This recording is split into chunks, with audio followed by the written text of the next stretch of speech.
ఈ వీడియోలో మనం భగవద్గీత అధ్యాయము 12 శ్లోకము 1ను పరిశీలిద్దాం.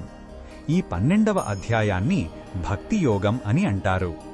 11వ అధ్యాయంలో శ్రీకృష్ణుడి విశ్వరూపాన్ని చూసిన తరువాత అర్జునుడి మనసులో ఒక ముఖ్యమైన సందేహం కలిగింది.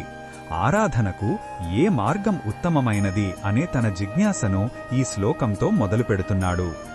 మొదటగా ఈ పవిత్ర శ్లోకాన్ని భక్తితో విందాం.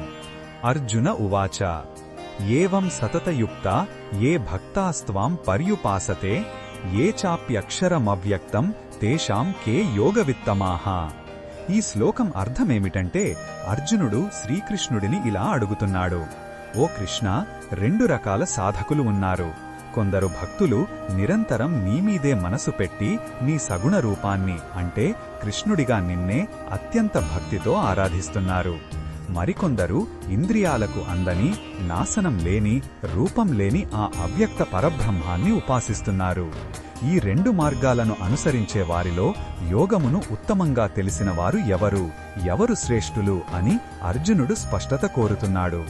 ఈ శ్లోకంలో ఉన్న భావం మనకు ఏమి చెప్తుందంటే ఇది ఒక సాధకుడి యొక్క నిజాయితీతో కూడిన ప్రశ్న. భగవంతుడిని చేరడానికి 2 ప్రధాన మార్గాలు ఉన్నాయి. ఒకటి ప్రేమతో కూడిన భక్తి మార్గం, రెండవది జ్ఞానంతో కూడిన నిర్గుణోపాసనా మార్గం. అర్జునుడు తన కోసం మనందరి కోసం ఏ మార్గం సులభమైనది మరియు శ్రేష్టమైనది అని తెలుసుకోవాలని ఆరాటపడుతున్నాడు. అతని ప్రశ్నలో గందరగోళం కంటే సరైన మార్గాన్ని ఎంచుకోవాలనే తీవ్రమైన తపన కనిపిస్తుంది. ఈ బోధనను మన దైనందిన జీవితంలో ఎలా ఉపయోగించుకోవచ్చంటే ఆధ్యాత్మిక మార్గంలో ఉన్న చాలా మందికి ఇలాంటి సందేహం వస్తుంది.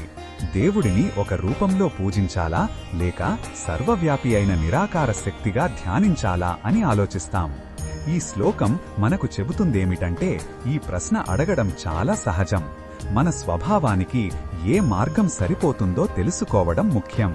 మనది భక్తి హృదయమా లేక జ్ఞానాన్వేషణ చేసే మనసా అని మనల్ని మనం ప్రశ్నించుకోవడానికి ఇది ఒక చక్కటి అవకాశం.